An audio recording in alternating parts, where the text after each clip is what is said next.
everybody, it's what Jim, and today is to celebrate the day of the 94th Oscars that has actually happened. It's happened for 94 years, I believe. Wow, 94, that is a lot. But we'll get to it with today's video. So everybody, it's what Jim, this is my first ever Oscar-winning film I've done a review for, and there's actually one film of the year in 2021, and this was released in 2020, and that is Nomadland, which is directed by Chloe Zhao. I'm not sure if I pronounced that right. I do apologise if I haven't pronounced that right.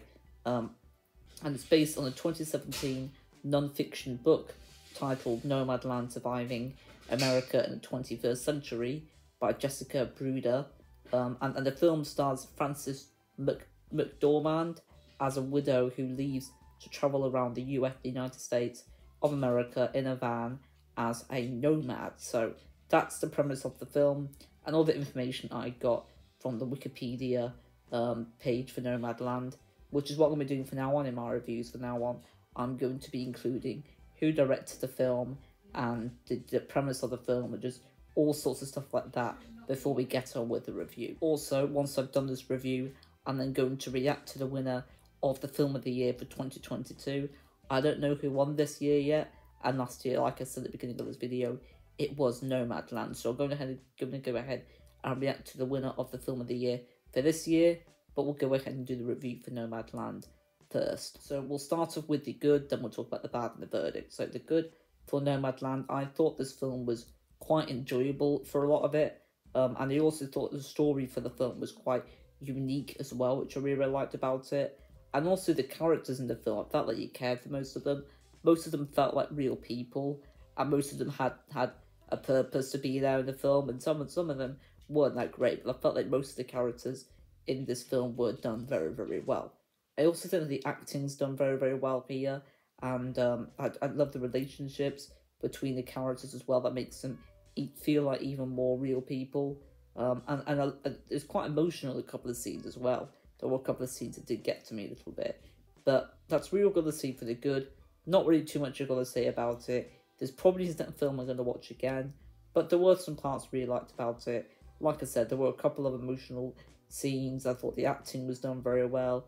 I really liked the characters, and the story for the film was very unique as well. So for the bad, this is a very slow pacing film, and it does get boring at times because of that. And also feel like the film could have been shorter as well. I mean, I don't know how long the film is, but it did feel like maybe it was about 20-25 minutes, maybe a bit too long.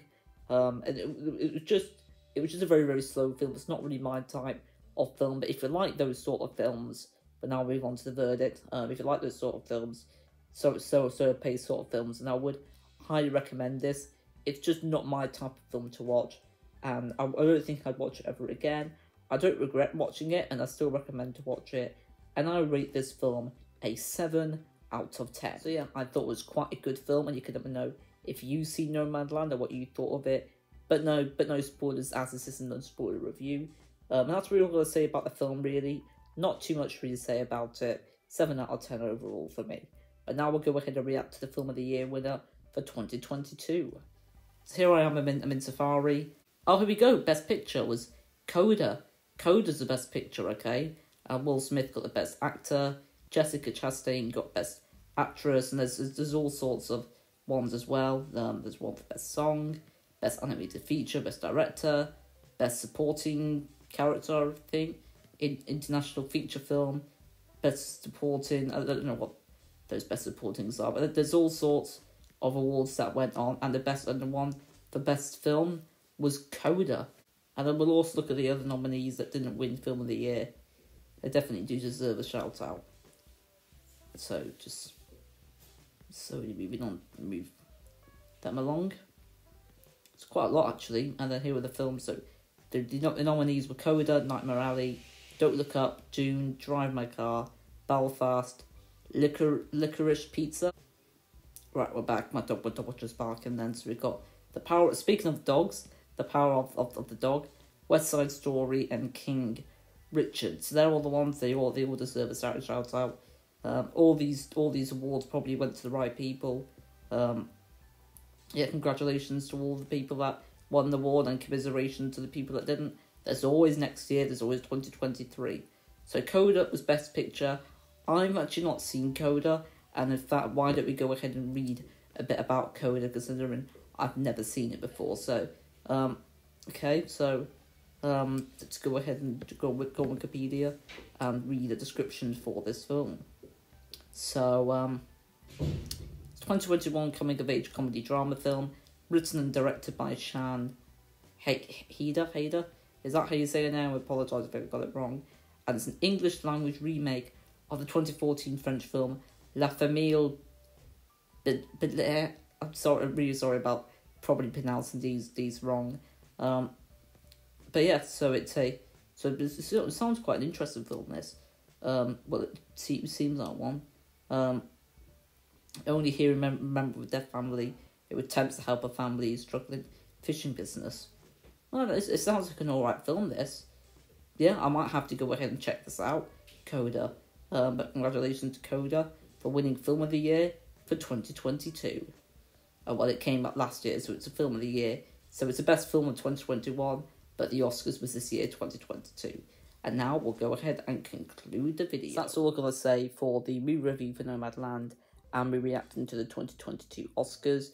You can let me know if somebody else should have won one of the Oscars, or you think another film should have won for one of them. For any of them, you can let me know all of that in the comment section below. But please be respectful of it, though. But that's not really too much else I really got to say. There is one thing I want to say regarding the screen recording part of this video. I do apologise that it was a little bit weird. The audio wasn't really matching with what was going on the video, so I do apologise about that. I don't really know why it's doing that, but hopefully that's just a one-off. I did trim parts of it, so maybe that's why it was a bit like that, but I do apologise again it was like that, and hopefully it's never like that for my videos again. There actually is one more thing I want to mention, and I'll go ahead and mention it now. That is in the description of this video.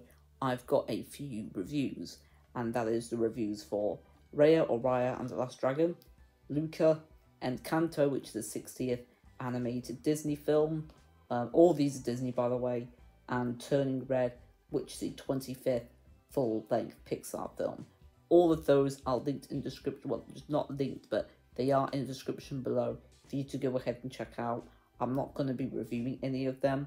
I was tempted to review Turning Red, but I didn't think the movie was that great, so I thought I'm going to do the review for the next Pixar film, whether I like it or whether I don't.